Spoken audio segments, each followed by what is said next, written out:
Are you ready?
Seconds left. 5, 4, 3, 2, 1. Ladies and gentlemen, may I have your attention, please? The show starts right here, right now. Message to all the haters out there. If you don't like what I do, but you watch everything I'm doing, you're still a fan. Crips all got along. They probably got me down by the end of the song. Seems like the whole city go against me. Every time I'm in the street, I hear ya, ya, ya, ya. Man down, where you from, nigga? Fuck who you know, where you from now, nigga? Where you down, my stay on my nigga? This is my city, I run my nigga. Brace yourself, I take you on a trip down memory lane. This is not a rapper, I'm slinging crack or moon cocaine. This is cul-de-sac and plenty cognac and major pain. Not the drill sergeant, but the...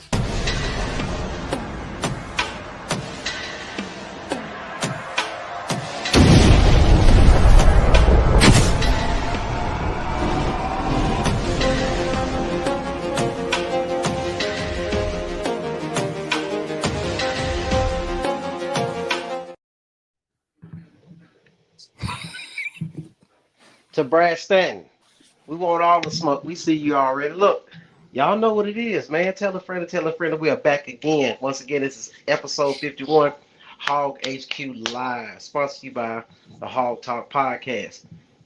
This gentleman right here, this is Adam. The gentleman looking over to the side. Yeah, that's Hart. That's me. He's back. That's me. He's back. He's back. Welcome back, sir. We hope that you're feeling better, and we're glad you can join us this evening. Brad. Tell a friend. I got something for you, Brad. But before I got something for you, since you want to put a bet on that, I got something for you. Go ahead, roll it. BetOnline is the world's most trusted betting platform and your number one source for everything sports betting. Every stat, matchup, breakdown, and even live odds and spreads to bet on during games. With the largest catalog of odds on everything from football, MLB playoffs, NHL, NBA, to political props. When the game's over, head on over to our online casino and get in on a game of blackjack or poker, or unwind with one of our over 150 slots games. Head to the website today to get in on the action with America's most trusted site for online wagering. BetOnline. The game starts here. With that being said, Brad Stanton, go to BetOnline and place a bet and see if we'll start on time next week. BetOnline, your number one source. Hey, look. So a shout out to BetOnline once again. You got all three of us back on the screen this week.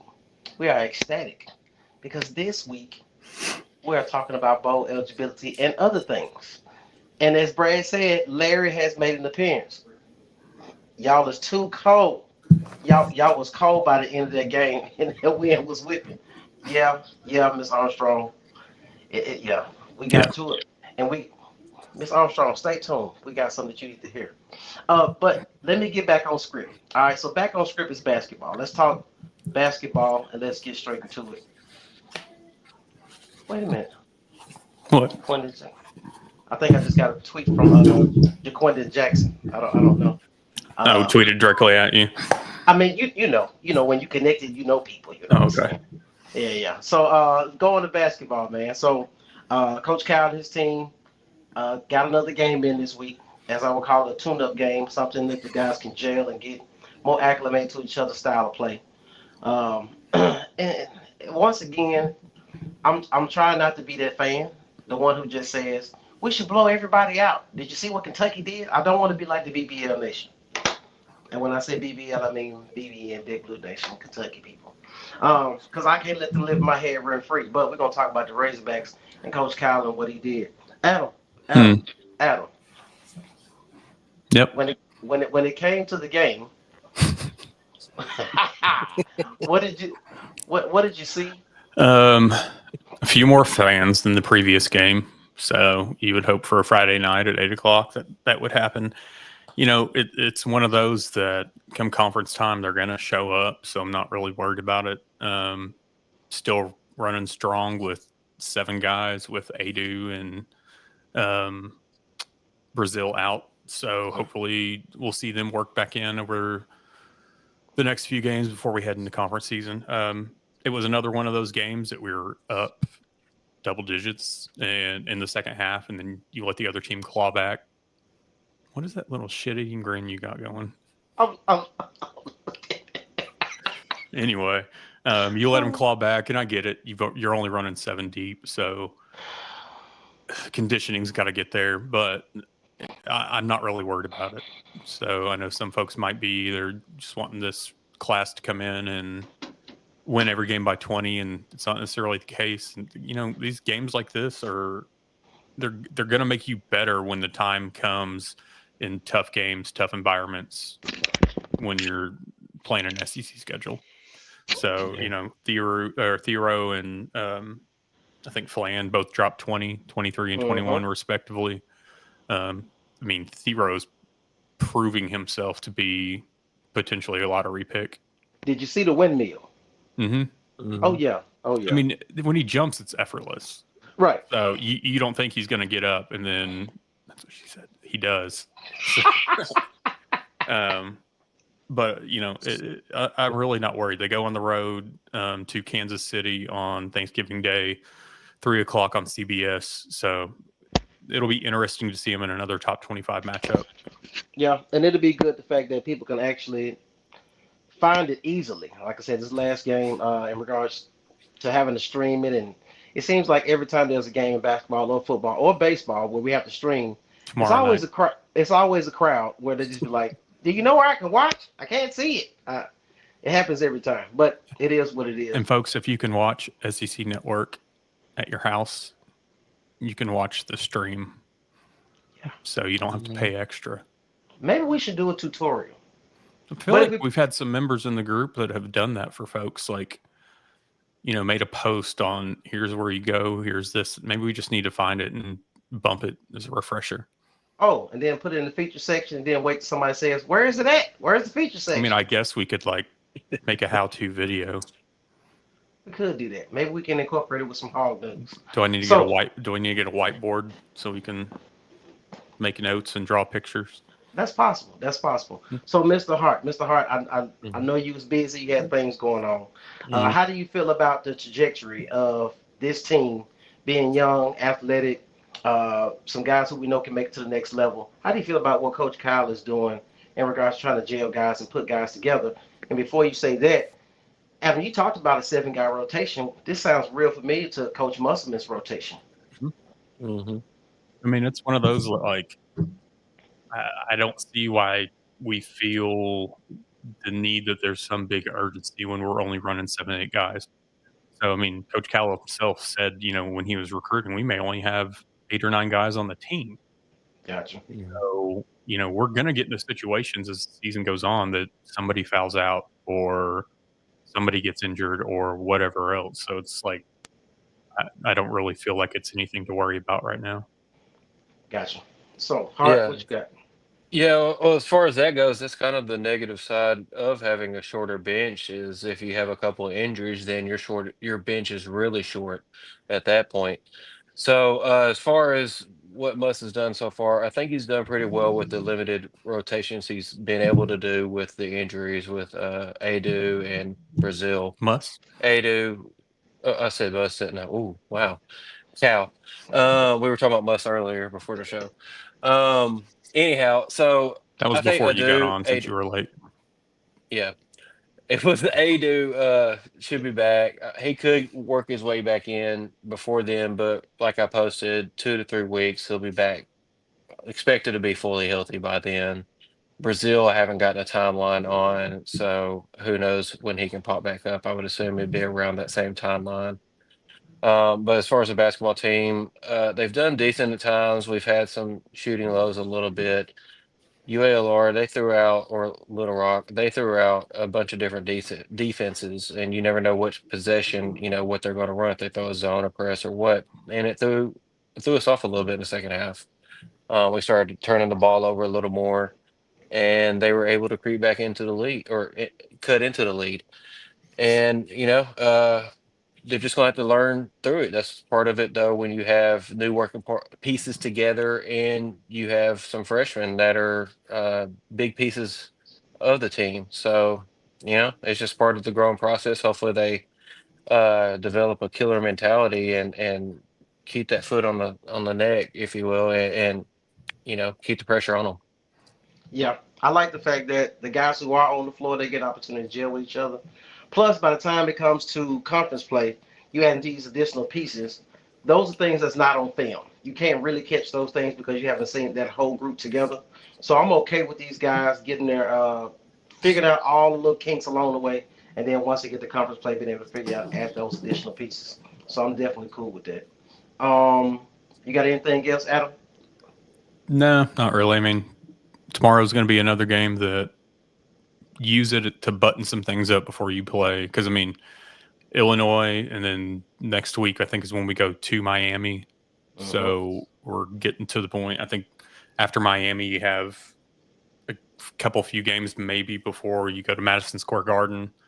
So conference season is going to be here pretty quick. You know what? I'm interested to find out. You said we go to Miami. I don't know if you guys have been to Coral Gables. No. I hope Coach Kyle and his staff has a plan in place to keep these guys occupied.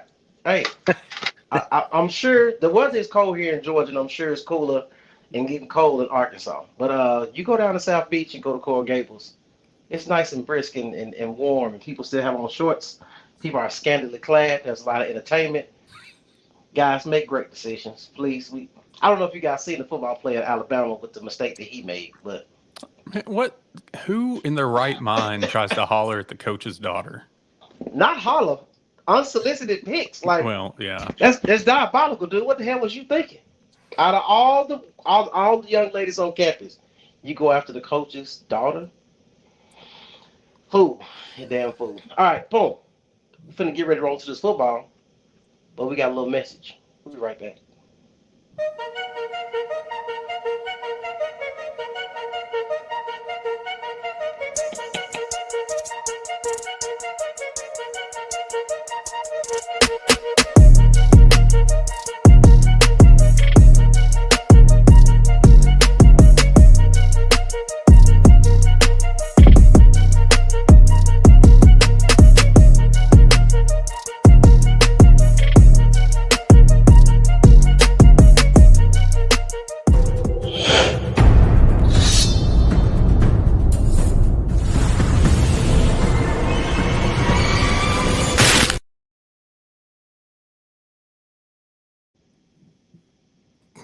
press the wrong video, but you know what? It's cool.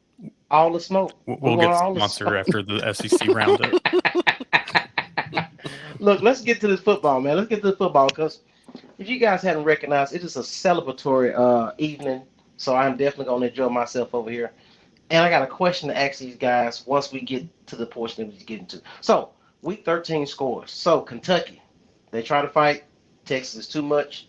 Number 3, Texas takes it on, do what they need to do, keep rising in the rankings. It'll be interesting to see what it looks like on Tuesday. Cannot wait. Well, So, yours too is having a MRI or something on his ankle because he got hurt. So everybody some of the wants folks to are like, see. "Oh, what are they going to do?" But you got Arch Manning, so And I think that's big time as far as ratings and everything else. I mean, for him to come well, this on could in be the prime early time, chance for Arch to there you like go. show everybody who he is before next season. There you go. There you go. I'm sure Sark has it all figured out. But this next one, I started watching this game, this Alabama OU game, and I said, Alabama gonna whoop OU ass. Little did I know, OU was putting belt to ass in this particular game. Dude, they didn't even get on the board with a touchdown, bro. Only a field goal. OU put up 24 points at home, senior night. Hey man, that was a marquee win for Coach Bennett. It really was a marquee win. Not to say that it's the Alabama of old, but let's be clear, they still are a prestigious university and definitely been putting in work. So we hope that they will do what they need to do. But this is going to be so interesting as this plays out for the playoffs. But OU did what they had to do, man. And I know who they got next week. They don't play Texas. That already happened. Oklahoma Oklahoma State, State. it's Bedlam usually, Bedlam, or it's the yeah. week after. Sometimes they Yeah, play it on the conference championship week. yeah. They should whoop them the same way that we got whooped by Oklahoma State. But I can see them winning The on 0 back-to-back 7 weeks. Oklahoma State game. Yeah. Man, look, dude. So yeah. So anyhow, Oklahoma did what they had to do. Next, Ole Miss in Florida. Hell of a game. Hell of a Florida's game. figuring themselves out. This is probably why Napier's job is safe. Absolutely. So they were in a similar situation that we are, where you're trying to figure out if the coach keeps losing, is he going to be fired? Well, they were down in the dumps, losing quarterbacks. Then you got Lagway in the game. He shows promise. Then he gets hurt again. Jaden Ball, who was a commit who flipped to Florida on signing day. Yeah, I'm never going to let that go. And their defense started playing very well for the past 3 weeks. So they've really been putting in work. They need the offense to get together and tie with their defense. Give the defense time to rest and be able to be healthy and have the energy to get on the field and do what they do. They took care of business against Ole Miss and Lane Kiffin. When I tell you Lane Kiffin was hurt at the podium, he like a little lost puppy. But it was what it was, man. It was great. It was a great week of college football overall, man. So shout out to Florida for getting their grounds. And then actually they play Florida State next week, right? Yeah, that'll be on Nick Jr. Yeah. So I remember we said that last year. All right, Ole Miss and not Ole Miss, UMass and Georgia. Georgia take care of business, make it do what it do, 59-21, and they're in the best seat of everyone. They're in the best seat of everyone. Them and probably Tennessee. Tennessee come out, put a goose egg on the board. UTEP 56-0. I think them being on the outside looking in, they're in great position to fall right in place with some of the other teams that were in the top losing this week. So they're in great position to do what they need to do. Texas A&M losing to Auburn. What a game. I don't know if you guys watched this game. I watched the overtimes, or I watched towards the end of the fourth quarter and then the overtimes. Yeah, I was texting y'all and y'all just like not responding. I said, I guess they sleep. I wasn't watching. It was a hell of a game, though. It was a hell of a game. I was like, there's no way Auburn is going to beat A&M. And sure enough, they found a way to make it do what it do. So shout out to Auburn. But now, this is the crazy part. With Alabama losing, potentially out of the 12-team playoff, and then you got to play Auburn after Auburn just got a win over number 15. I don't know where the game is at, what's in Tuscaloosa or it's in Jordan Hare, but that's going to be a hell of a game, I feel, regardless of record. So I think it's going to be an interesting game. Will Alabama have enough to say, we feel bad for ourselves, now we're going to pick it on up and then play and beat Auburn, our rival? Or is rival like, look, we got nothing to lose. We beat number 15 A&M. Let's go ahead and take it to Bama and just choke them out. So that's going to be interesting to see next week. I think that Alabama, too, just because of them being Alabama, even though they lost, I could still see them dropping to like 12th so that they're still in the playoff. In the mix. Makes sense. South Carolina, is that Warford? Is that who they played? Wofford, yeah.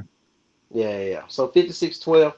South Carolina, Shane Beamer. Shane Beamer been doing this thing, getting South Carolina on point. Number 18. Who never thought they would be number 18? At this point, Raheem Sanders going to South Carolina was a solid decision. It seems like it's paying dividends. It's a lot of eyes on South Carolina week to week. So shout out to South Carolina for doing what they're doing. And they play Clemson next week. Now, if they beat Clemson, see, once again, all this is coming into something very spectacular when it comes to these 12-team playoff games. So if South Carolina ends up being Clemson, this is going to be, and at this point, it's probably be, I wouldn't say top 10. They'll probably be right outside top 10, maybe 14, 13, something like that. Mizzou and Mississippi State. Mississippi State was in this game. They just did the Mississippi State thing. Well, you say, how we say Arkansas go Arkansas? Mm-hmm. Mississippi State. And Mizzou ended up pulling out a win. And I hate that Missouri win because now Drinkwater gets a little extra confidence going into this Arkansas I'm sorry. game. The shit he pulled at the end of the game when jawing at the Mississippi State players, and the annoying part was because he was basically telling them to shut the fuck up, and he kept saying, "I'm gonna score." Fool, you're not gonna do anything. Right. Your team. I mean, he's little man syndrome is ridiculous with him. I keep telling y'all here, extra on Revenge of the Nerds. But anyhow, Vanderbilt. I thought Vanderbilt would get it done. I thought they would knock off LSU. LSU found a way to get it done. I don't like Chip Kelly. What's his name? Not Chip Kelly. Brian Kelly. Every week, I just less and less like his ass. He's a fraud to me, man. I just don't like him. I wish Vanderbilt would have pulled it out, but they didn't. LSU took care of business. I wonder who LSU play next week. I don't know, because they moved the Texas A&M back to their last game of the year. Let's find. Did you see that? What? Yeah. Hart, did you see that message? No, I only have messages On the screen? What? On the I went screen. back. Oh,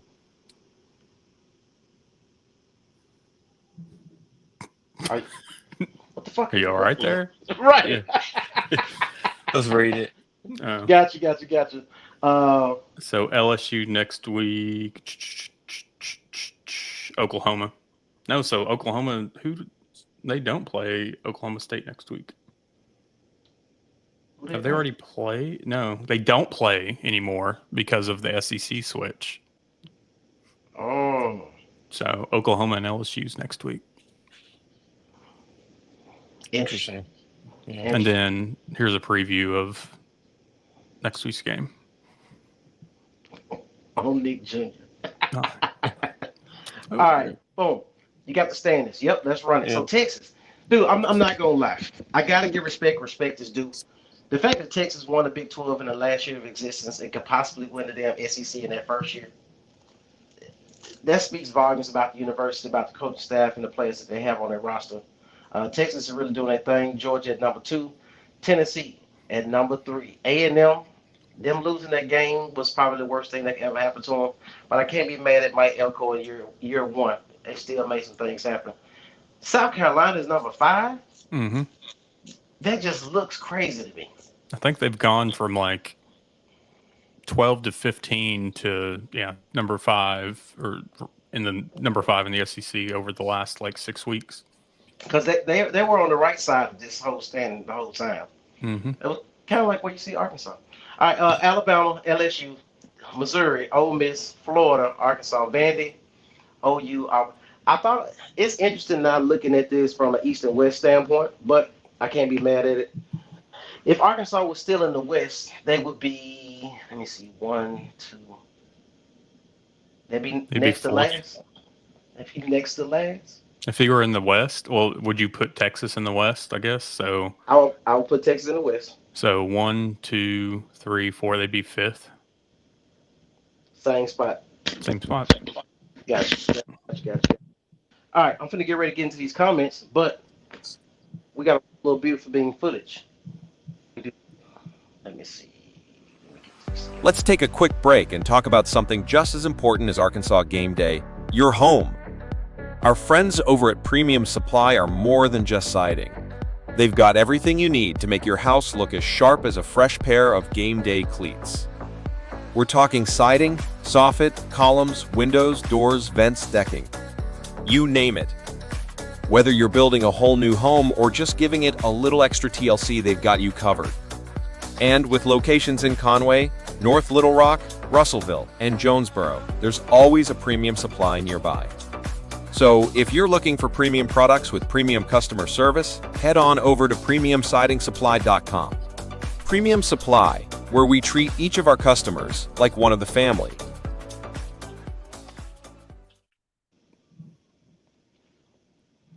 Done with the SEC standings? Maybe. Yep. Brad said Larry made an appearance. Absolutely. Got Larry for the damn bowler. What? All right, guys. What folks wanted. Did they really? Or did and at some point watching this game, did you say, I kind of hope we lose to La Tech so Pittman can get fired? Who said that? Somebody said that shit. Somebody said it. I think in the beginning of, like, I guess really the first half, first quarter especially.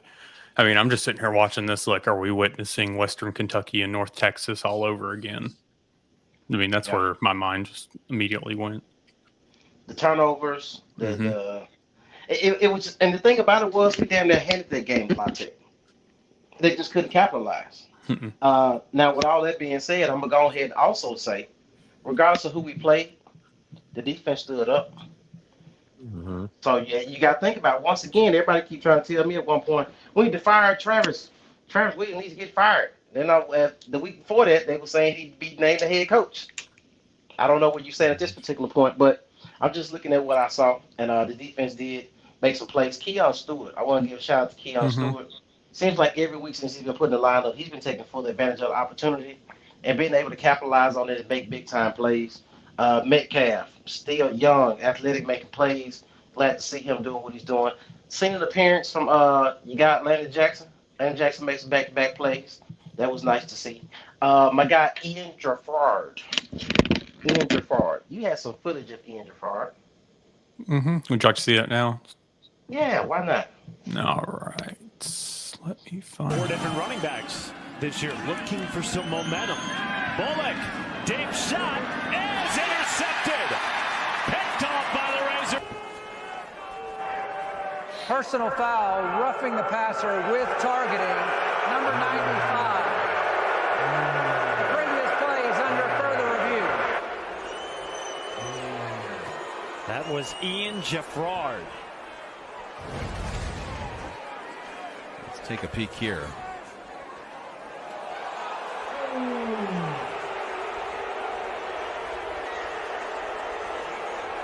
You'll see 95.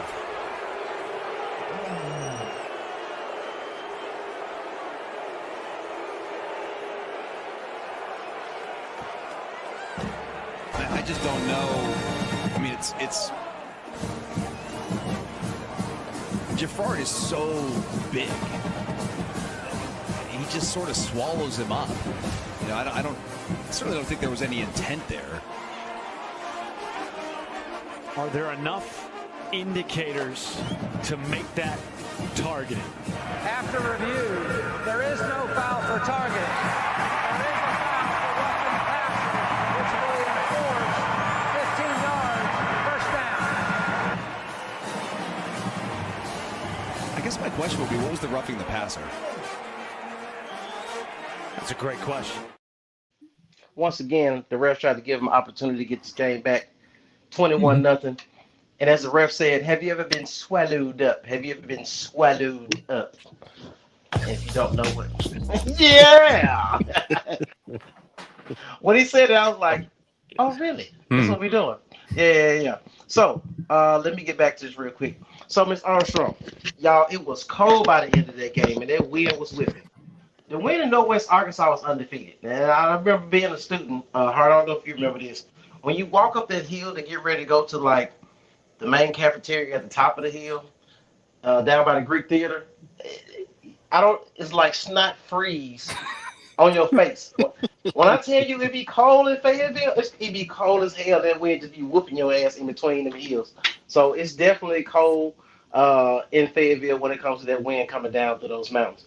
Brad said he had to mess with us. He said, you guys make it too easy. Adam says Arkansas got a nice 2026 football recruit about an hour ago, four-star receiver. We'll definitely discuss some of that. Man, we are going to miss Armstrong next season, and I'm glad you brought that up. I say every week, Andrew Armstrong is doing nothing but improving his draft stock. Mm-hmm. And the thing about it is, he is now what the fifth Mm-hmm. wide receiver to have 1,000-yard season. Mm-hmm. The last wide receiver being Traylon Burks. Correct. Yeah. So, kudos to Mr. Armstrong coming from the D2, being doubted, putting it all on his shoulders, dealing with some injuries. I remember going to the Florida game last year, and he had that injury, and he was like very scared to see if he was able to return. But man, when I tell you he has made the most of his opportunities, I'm so grateful that we had him on our team. Um, and he's definitely going to be missed. His leadership, his style of play, his ability to be athletic and make plays in the game and extend drives. So, like I said, shout out to Andrew Armstrong for everything that he's done. We're definitely grateful to have him on the roster. Yeah. Um, And one other thing, he's also second in the single season with 69 receptions right now, and he's missed a game. So that speaks volumes on how much. Where would we be without him? Tell for you who real, wouldn't be catching balls is Broden. Brogan. Yeah, Brogan. Yeah.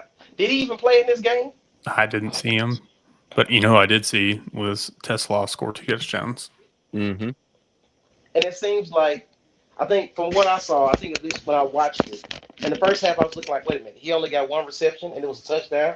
Mm-hmm. Then his second reception was a touchdown, which makes me question again. Are we afraid as fans to criticize Bob Petrino and his style of play? To get the players who are actually making the plays consistently be able to get them the ball. It's interesting. Why we don't move around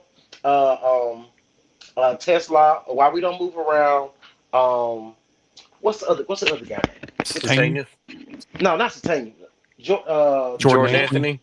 Jordan Anthony. Why are we not moving these guys around from the slot to the outside and just getting these guys the ball and let them make plays? It's just one thing that I'll forever be questioning, and I won't let it slide. I know they say about Petrino, offense gets better the second year around, and that's cool. But at the end of the day, I think he needs to be held accountable as well. Jay said, "I'm sorry, I'm late. I was telling a friend to tell a friend. Hey, we appreciate you telling a friend to tell a friend."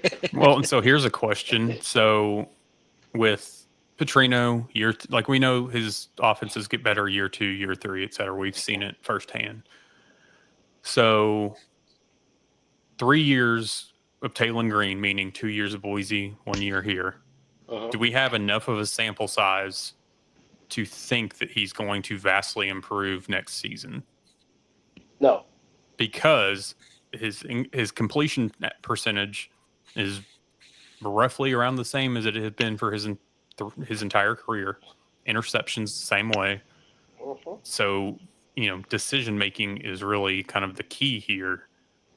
But we're bound to have him back another season as your starting quarterback. we're bound to have him back for another season. I think once Pittman and Petrino get a chance to see who's leaving, who's coming, who they're able to obtain, and what the offensive line will look like ultimately, it's going to be the deciding factor. The offensive line cannot afford to be the same offensive line that has been the past years. This line is better than last year's line, but I'm talking about for us to have the quote unquote guru of offensive linemen and not be able to keep our quarterback clean and let him go through his progression is an issue. So at some point that needs to be directly discussed. I don't know if this profit sharing 50-50 situation is going to help. I don't know if Saracen, Oakland, somebody going to write a check. I don't know.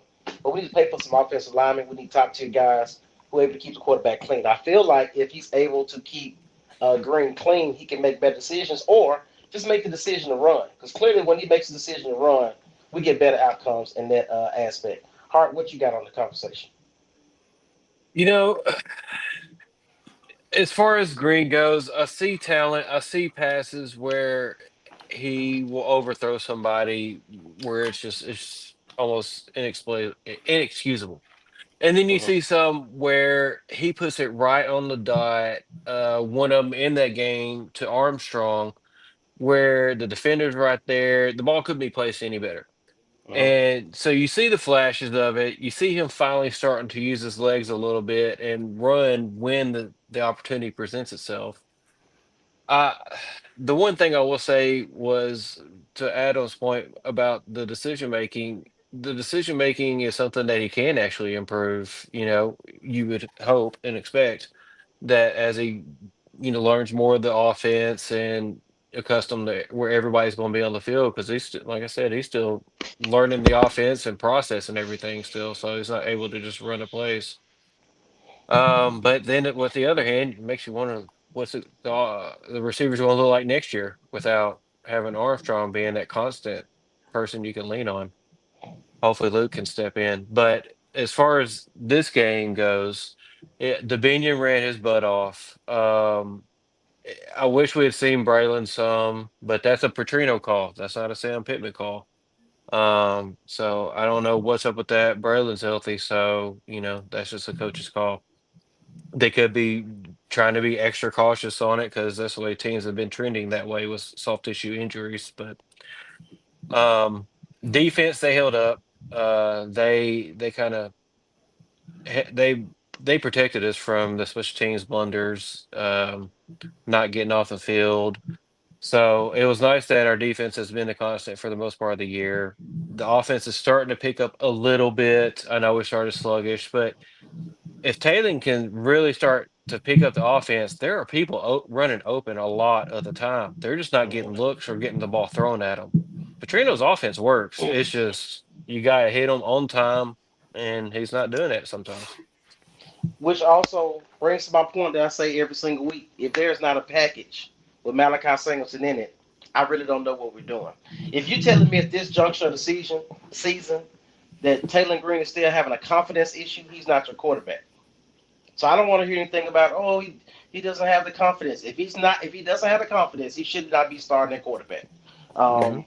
I do like his athleticism. I just feel like his decision making is the one thing that's very questionable, and deterring him from being as elite as he could be.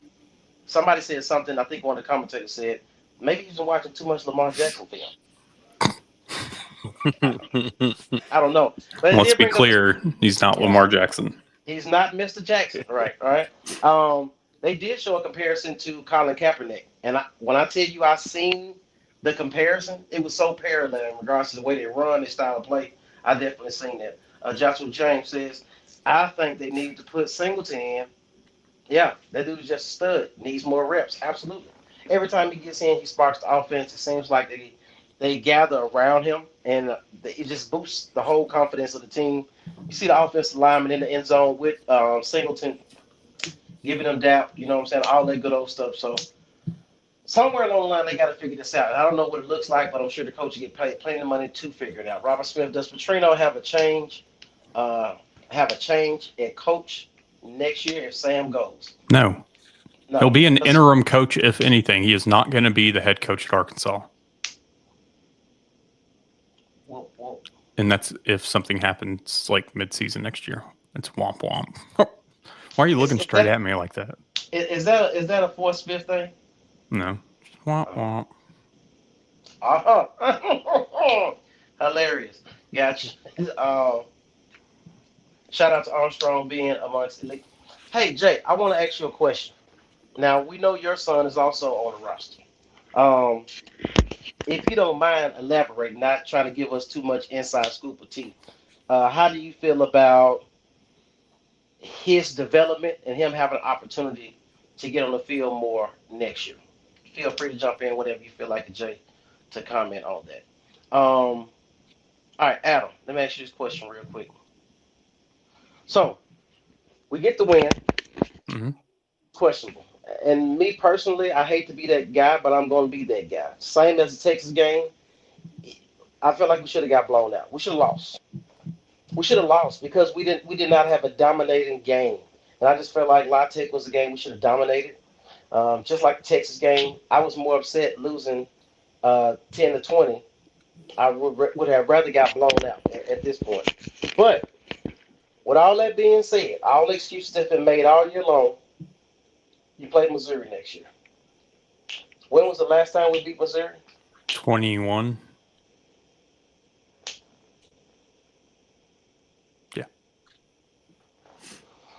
You heard that right.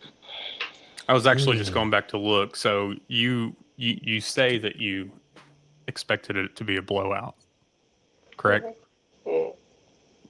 Because I'm looking at staff picks, and your score prediction says otherwise. All right. That's a great point. 34-17 was your prediction. And what was the final score? 35-14. And who had 34-14? I did. Oh, Okay. I picked something else right. Okay. Yeah, but this is the other side of it. Hart, I don't know if you recall. I'm sure you got a great memory. At the beginning of the season, we had a prediction show. Anybody want to guess? Can I mute you real quick? Yeah. What? Oh, where does Mike go? Oh, he got muted. What? Yeah. 3-9. I stand on it. 3-9. You know what? And even with winning 6 games, if we win 7, I still want to see 2 seasons in a row of it before I'll predict a winning season again. Look, I don't knock you for doing 3-9.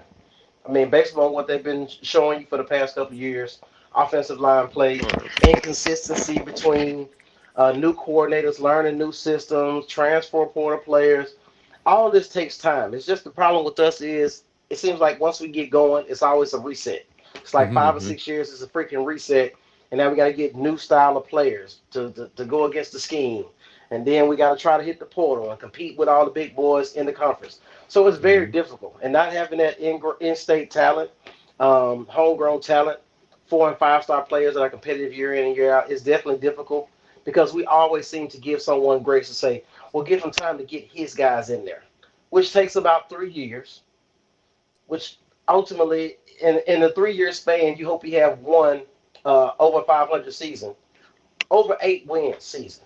Not including the bowl game. So at some point we got to figure it out. At some point it's going to come. I don't know if it's going to be with this particular staff, but that is what I hope.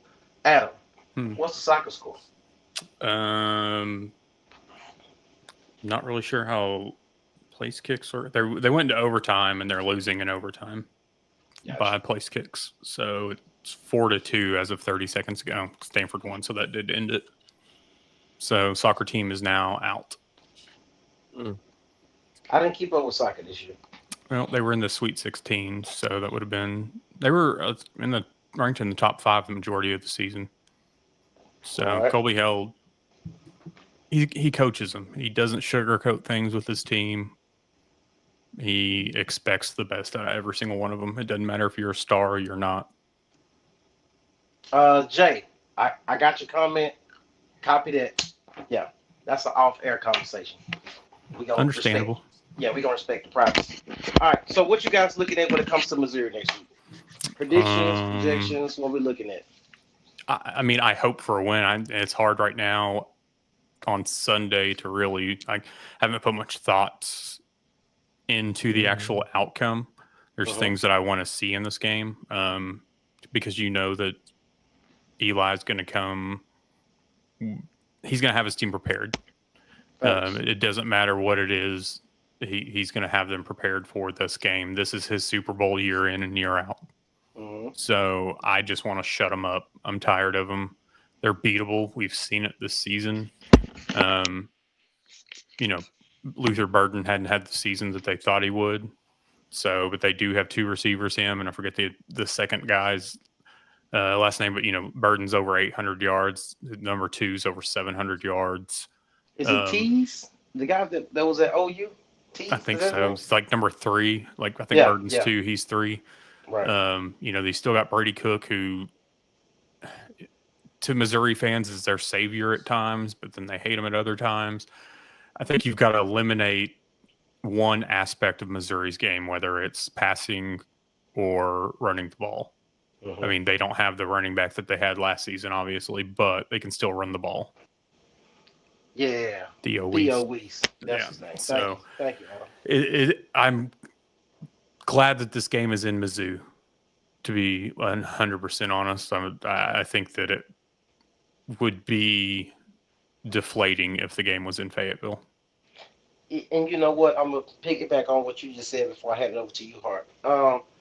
Being in Fayetteville, when I tell you my heart goes out to those fans who keep showing up week in and week out for these home games, and it's not a packed stadium, or the guys and gals who spend their hard-earned money to pack the stadium, and then you get a chance not to see some lackluster effort on the field. Like I said, we want those guys to put on a great showing, and sometimes it seems like more than not, it's not happening.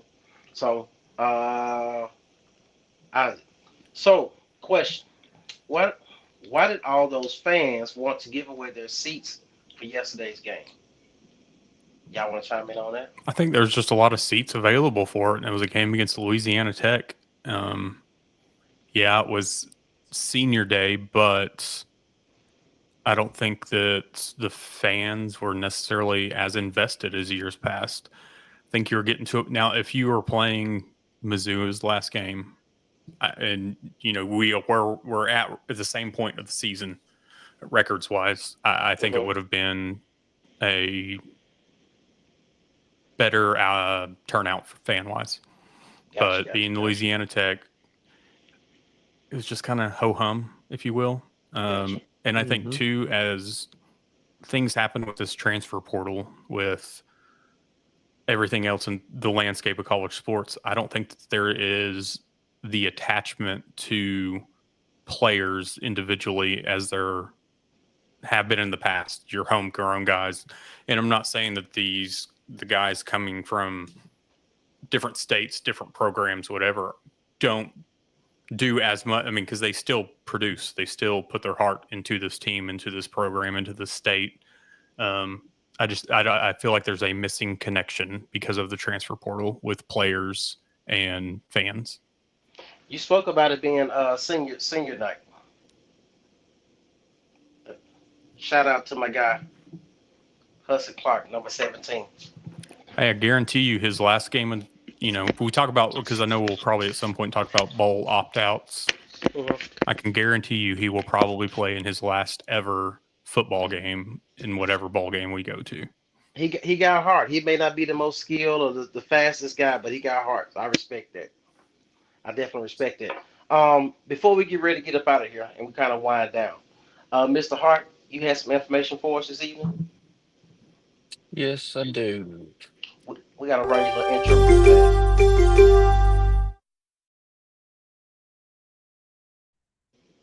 All right. Well, the news I have isn't so great for what I was told. I got a text about an hour before the show that the 6'1" linebacker out of Georgia, the 4-star Tavion Wallace, is possibly going to flip.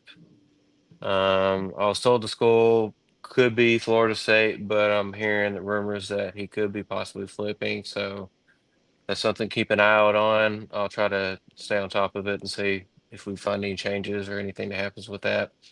But that's all the news I have as far as that goes tonight. We were hoping for another flip, but Yeah. 1-2 Arkansas. Gotcha. Brad said, I love the Hogs like no other, but living in Colorado and the money it takes to attend the game, I cannot justify spending my dollars to see a very mediocre product on the field. Rightfully so. That's respectable right there. Mm-hmm. What you about to say, Adam? Nothing. I'm good. Guess what? What? We're going to a bowl game. Any thoughts on it? I mean, we'll probably end up in Memphis, Shreveport, somewhere down the street. But if you beat Missouri, you just increase your chances. I remember one quote from the great Houston Nutt. He said, the better you play, the warmer the bowl. I may be paraphrasing, but he said something along those lines. So playing somewhere warm when it's cold during the year. So hopefully those guys can make it happen. Put together a game that pretty much rounds up who Arkansas is as a team. We had a couple conversations a couple weeks ago, week after week, and I would ask, which team are we? Like, what is Arkansas's identity? And I still have yet to figure it out. I thought we were a run the ball, play defense type of team, but then we try to air it out. We try to put the quarterback in the pocket, but then when he runs, he does better, but that's not part of the play calling. I have no idea who Arkansas is week to week. I guess it's just kind of scheme versus who they're going to play. But it's something they got to figure out. Hopefully, they can put it together and put together a spectacular game against Missouri to shed Drinkwitz up. Something that we can say, damn, why we didn't see this all year long, every single game. I would really hope for that in their last game. And sending a lot of these players who maybe their last game as a senior, last time as a guy who may hit the portal. Anybody seen Shamar Easter? Who we thought they were. That's why we took the damn field. Now, if you want to crown them, then crown their ass. But they are.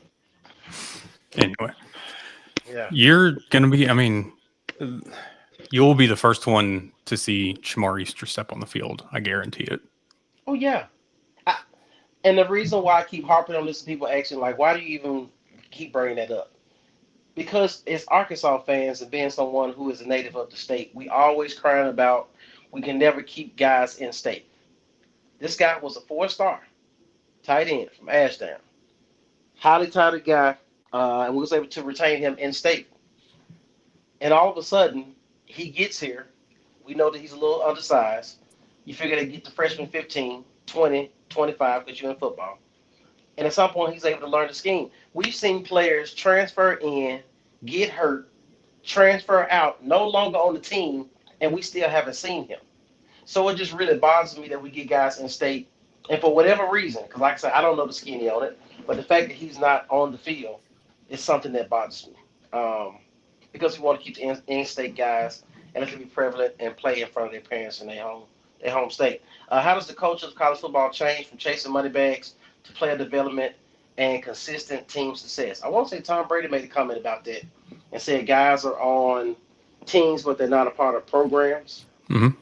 Talking about the development of players, saying that guys just keep moving from place to place and never get the time to actually sit back and learn from someone. They just get thrown into the fire and hope that it works based on their talent. A lot of guys end up getting hurt. They end up losing confidence, et cetera, et cetera. Hart, you had something you want to add to that? And Adam? Well, I was just thinking, I mean, now with all the moving around and stuff, there's no real development of the players. You go and learn one way of being taught at one school, and then you go to another school and you get taught a completely different way that almost contradicts what you were taught the first, time around. It's just, there's not a lot of consistency with players because they're just bouncing around. They're not staying and getting taught one form of football. I think a lot of it goes back to even before college. And I think this is more so in basketball because of tribal ball, AAU, and all that. Players don't, I mean, like I've said numerous times, basketball IQ is down when it comes to players in college, even some players going into the NBA, because these travel ball leagues, all they do is play games on, over a weekend. They may play 4, 5, 6, 7 games, and they might practice once a week, twice a week, whatever. They don't practice, they don't learn. And I think in football, if anybody watches or listens to Cam Newton show, 4th and 5, I think. Are you trying to do the little? What did he do? It was a peace thing, and then he had the balloon show up. Who knows? Gotcha. It's Dan Orlovsky for you. But Cam's point was because it was the video was showing was Brian Kelly and number 3 on their team yelling at each other on the sideline, yelling that he's uncoachable. And kind of to Cam's point was, a player might be like, oh, I'm just going to go to the portal. But at the same time, that coach, Brian Kelly, could just sit there and be like, guess what? I'm going to go recruit your replacement out of the portal right now. You're just as replaceable. These players come into these teams, these programs, and money's involved, and they sit here and think that they're owed something still. A sense of entitlement. Yeah, 100%. And they can't take a coach harping on them, if you will, or critiquing them. I think that's why we don't see coaches calling out players or position groups in press conferences. And then when they do, you have the fans that are all, why is he doing that? He shouldn't do that. You see a coach yelling at a player on the sideline and it becomes some big spectacle. And it's kind of like, what's wrong with that? What's wrong with tough love? What's wrong with hard coaching? We're just in this era of coddling with these players that it's borderline ridiculous, and it gets old to sit here and see. I mean, entitlement is 100% the correct word. I'm just, it's one of those that it's a double-edged sword. Player can threaten like, oh, I'm just going to go to the portal. Well, guess what? Coach can too. Yeah. I mean, with no consequence. So it's going to be a bigger issue for the player that's going to go hop from team to team than it is with the coach. Absolutely. Yeah. Absolutely. Hart, you want to add something before we get ready to wind down for the evening? I think Adam pretty much hit all that. I just don't like the transfer portal NIL nowadays, but I wish there was some common ground, some regulation we can find to where we can bring back a little bit of the old traditional football that we know and marry it with the NIL and the transfer portal, because we know that's not going to go anywhere. So it'd just be nice if we can bring it back a little bit and enjoy football a little bit more like we used to.